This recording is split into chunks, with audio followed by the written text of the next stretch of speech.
আসসালামু আলাইকুম রহমতুল্লাহি ওবরাকাতু। আশা করি সকলে ভালো আছেন। আলহামদুলিল্লাহ, আমিও ভালো আছি।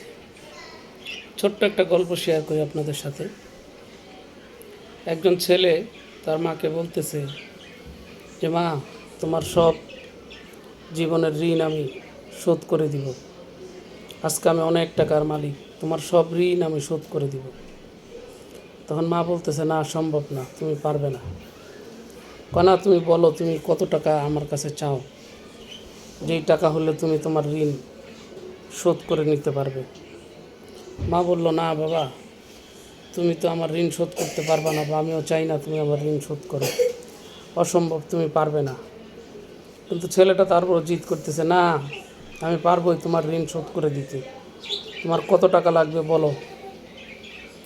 তখন মাটা হেসে বলল, ঠিক আছে, তুমি যখন ঋণ শোধ করতে চাও, তোমার কাছে আমি কিছুই চাই না, তুমি শুধু একটা রাত্র আমার সাথে থাকো, তাহলেই আমার ঋণ শোধ হয়ে যাবে, তুমি থাকো আমার সাথে।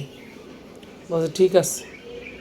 ছেলেটার বউ পিছন থেকে শুনতেছিল, বললো, ঠিক আছে, অসুবিধা নেই, যাও, এক রাত থাকো।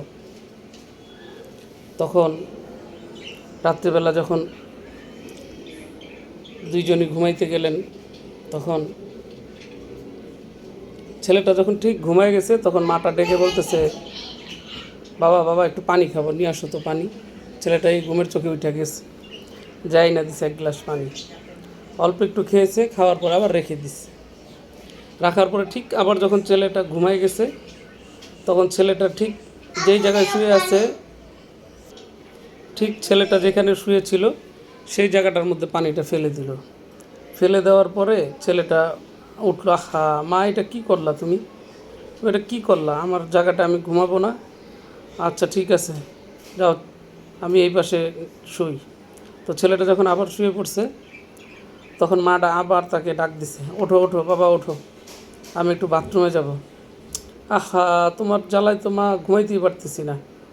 তো যাই হোক, আবার গেছে, আসছে, আবার কিছুক্ষণ পরে আবার ডাক দিছে, বাবা ওঠো ওঠো ওঠো, আমার একটু খিদে লাগছে, একটু খাবার এনে দাও। তো ছেলেটা এত বিরক্ত হয়েছে, বিরক্ত হওয়ার পরে অনেক বিরক্ত হয়ে গেছে। তো মাটা কিছুই বলল না, পরে আর আর বিরক্ত করলো না। পরে সকালবেলা ওঠার পরে বলল, তুমি আমার ঋণ শোধ করে দিবা? এত সহজ, একটা রাত্রেই তুমি আমার সাথে থাকতে পারলা না, এত বিরক্ত হয়ে গেলা, তুমি এক রাতে 10 বার উঠছো, 10 বার প্রস্রাব করছো, 10 বার কান্না করছো, 10 বার তোমাকে খাওয়াইছি, আমি তখন এতটুকু বিরক্ত হই নাই, শুধু এক রাত, আর আমি তোমার জন্য এরকম কত রাত্রি জেগেছিলাম, এটা তুমি চিন্তাও করতে পারো না। তো কখনোই মার ঋণ শোধ করা যায় না। তো এখান থেকে আমরা অনেক বড় একটা জিনিস শিখলাম। তো আশা করি সকলেরই ভালো লাগবে ইনশাআল্লাহ।